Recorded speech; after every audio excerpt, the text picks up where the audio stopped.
اللهم صل على سيدنا ومولانا محمد وسلام على عباده الذين اصطفى اما بعد. محترم عزیزوں، بزرگوں، دوستوں، گزشتہ کل بات چل رہی تھی فتح شام کے متعلق، اور اس کے اندر آخر کے اندر جو فتح بیت المقدس ہے، اس کو ہم مختصراً بیان کرتے ہیں تاکہ پتہ چلے کہ اولی بأس شدید، سخت جھگڑالو جو قوم ہے، ان کے ساتھ یہ لڑائی ہوئی تو ان کے کچھ احوال ہمیں معلوم ہو جائے. تو فتح بیت المقدس سب سے پہلے حضرت عمر رضی اللہ تعالیٰ عنہ کے ہاتھ سے ہوا. اس کے بعد 480 تک مسلمانوں کا ہی اس کے اوپر قبضہ رہا. پھر مسلمانوں کی خانہ جنگیوں کی وجہ سے یہ عیسائیوں کے قبضے میں آ گیا. لیکن ابھی 100 سال کے قریب ہوئے کہ سلطان صلاح الدین ایوبی رحمۃ اللہ علیہ نے ان کو بیت المقدس کو عیسائیوں سے چھڑا لیا. پھر یہ 1914 کے اندر لڑائی ہوئی، اس کے اندر وہاں سے بیت المقدس کے اوپر یہ یہودیوں کا قبضہ شروع ہو چکا، اور 1967 کے بعد سے تو ان کا قبضہ بہت ہی زیادہ ہو چکا. اور ابھی تازہ خبریں 2-3 دن سے گردش کر رہی ہے کہ ان کی فوج اسرائیل کی فلسطین کے بیت المقدس کے اندر گھس گئی ہے، اس کی بے حرمتی بھی کرتی ہے. اللہ تبارک و تعالی ہمارے قبلہ اول کی حفاظت فرمائے اور مسلمانوں کو وہاں پر فتح اور غلبہ عطا فرمائے. تو مسلمانوں نے جب حضرت عمر رضی اللہ تعالیٰ عنہ کے دور میں دمشق کو فتح کر لیا، تو اس کے بعد اب آپس میں مشورہ ہوا کہ اب کیا کرنا چاہیے. اب اہم 2 مقام ہے، بیت المقدس اور قیصریہ. تو ان دونوں میں سے ہمیں کس پر حملہ کرنا چاہیے؟ حضرت ابو عبیدہ رضی اللہ تعالیٰ عنہ نے حضرت عمر رضی اللہ تعالیٰ عنہ کو خط لکھا اور یہ مشورہ مانگا. حضرت عمر رضی اللہ تعالیٰ عنہ نے مسلمانوں کو جمع کیا تو حضرت علی رضی اللہ تعالیٰ عنہ نے فرمایا کہ بیت المقدس پر سب سے پہلے حملہ کیا جائے. جب بیت المقدس فتح ہو جائے گا تو قیصریہ کو فتح کرنا کوئی دشوار کام نہیں ہے. حضرت عمر رضی اللہ تعالیٰ عنہ نے فرمایا کہ آپ نے ٹھیک بات کہی، اور حضرت ابو عبیدہ کو خط لکھا کہ سب سے پہلے بیت المقدس کو فتح کیا جائے. حضرت ابو عبیدہ رضی اللہ تعالیٰ عنہ نے 5 لشکر 5,500 کے، وہ کل 30,000. تو جس کے اندر سب سے پہلے یزید ابن ابی سفیان اور دوسرے سرحبیل ابن ابی حسنہ، یہ دونوں صحابہ کرام، ان کو 5,500 کے لشکر دیے. بقیہ 4 حضرات کو بھی 5,500 کے لشکر دیے، اور ان 30,000 آدمیوں کو بیت المقدس کی جانب بھیجا. مسلمانوں نے بیت المقدس کا حصار کیا، لیکن رومیوں نے اس کا کوئی اثر نہیں لیا.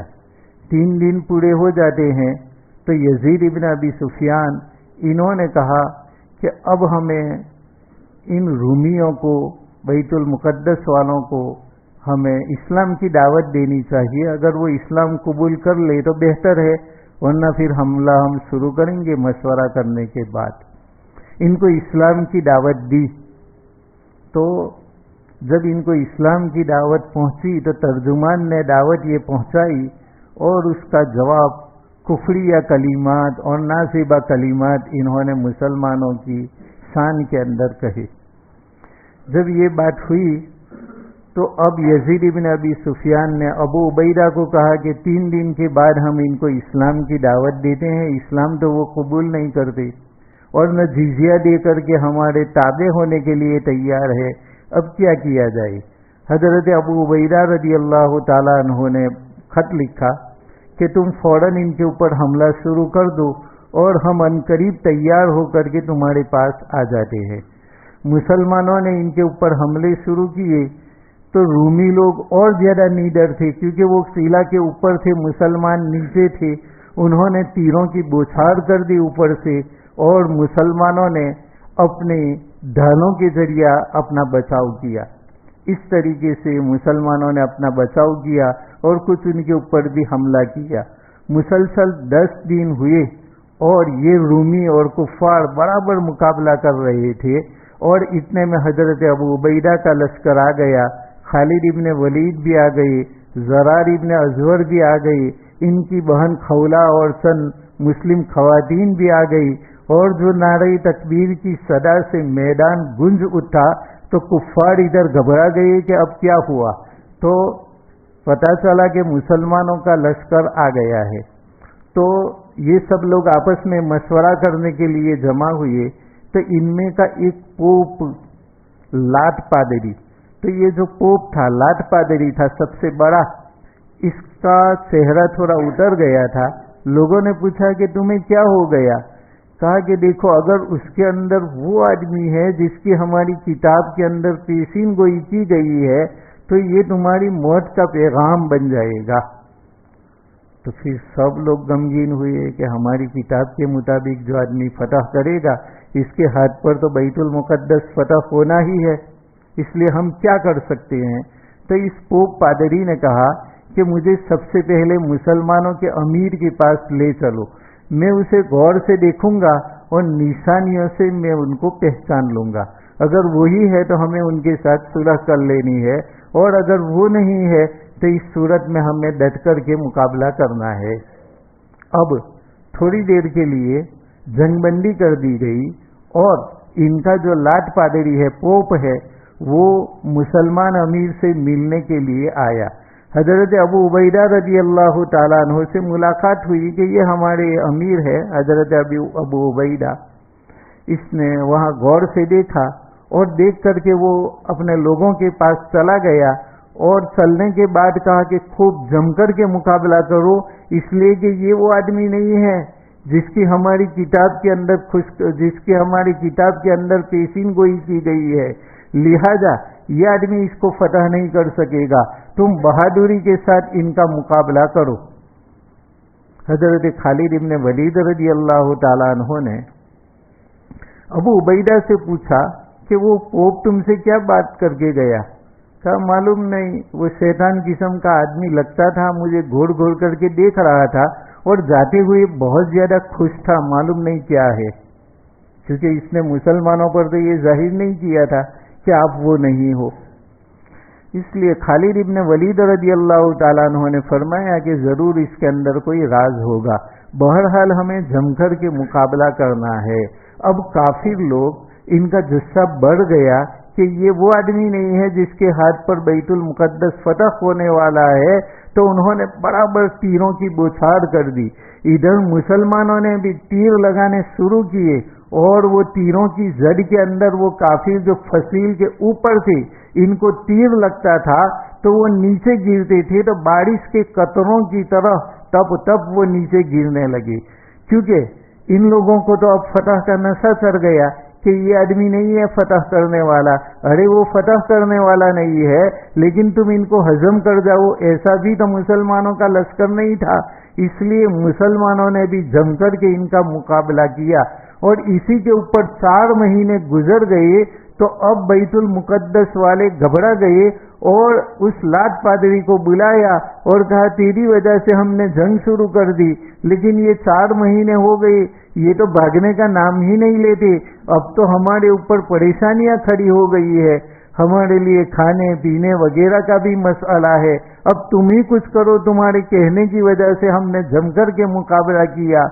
پوپ پادری نے کہا کہ اچھا چلو میں ان کے پاس جاتا ہوں۔ کہا ان کے پاس جاؤ اور کوئی ایسی بات رکھے جسے ہم مان سکتے ہیں تو ان کے ساتھ صلح کر لو، کیونکہ ایسی قوم کے ساتھ ہم نہیں لڑ سکتے، کتنی بے جگری کے ساتھ یہ لوگ لڑ رہے ہیں، ان کا مقابلہ کرنا ہمارے لیے دشوار ہے، اگر کچھ مانگے تھوڑا کچھ تو ان کو دے دو، اور اگر